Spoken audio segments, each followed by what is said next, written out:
now, we are going to look at reading as one of the main skills of language and also at the sub-skills of reading. To understand this better, let's first understand the science of reading. How does our reading brain work? Reading isn't a simple process, and various areas of our brain function together with mutual coordination and synchronization to enable the reading process. It helps us to decode the text. For example, look at machine languages. It can only be decoded by your computer. In computer programming, machine code consists of machine language instructions, and the programming languages are used to directly control a computer's central processing unit or CPU. Now, a human brain can possibly understand all the instructions in the programming language unless you are specifically trained in it.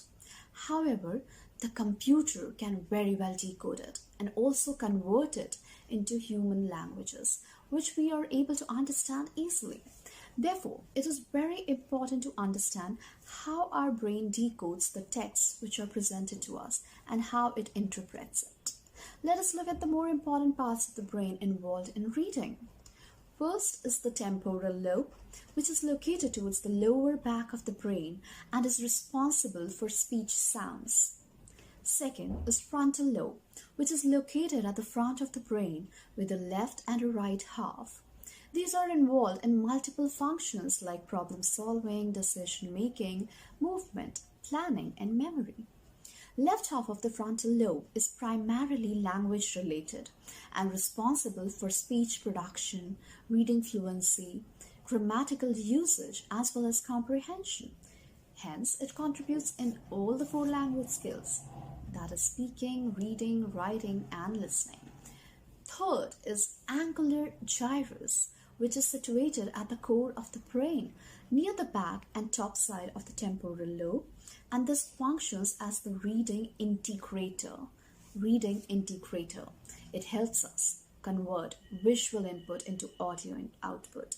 Please see that these brain areas do not work in isolation and they coordinate together as parts of the brain network.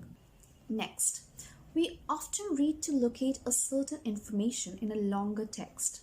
Think pamphlets, advertisements, brochures, notices, newspapers, etc. Fourth, we read to follow instructions. Think of your device operation manuals, meeting attendance, guidelines, exam question paper instructions, etc.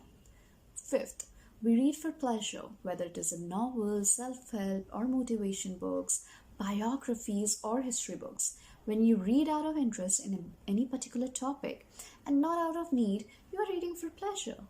So why do you need to improve your reading skills? The big question. Because if you read well, you read more. Reading helps you acquire more knowledge as it is a gateway to learning. Reading gives you access to all areas of knowledge through print. Language has been around for thousands of years, but reading and writing as cultural inventions are relatively recent phenomena, just around about 4,000 to 6,000 years. Can you believe that? Alright, so I'll leave you with the thought and I'll see you in the next segment. Thank you. Take care. Bye-bye.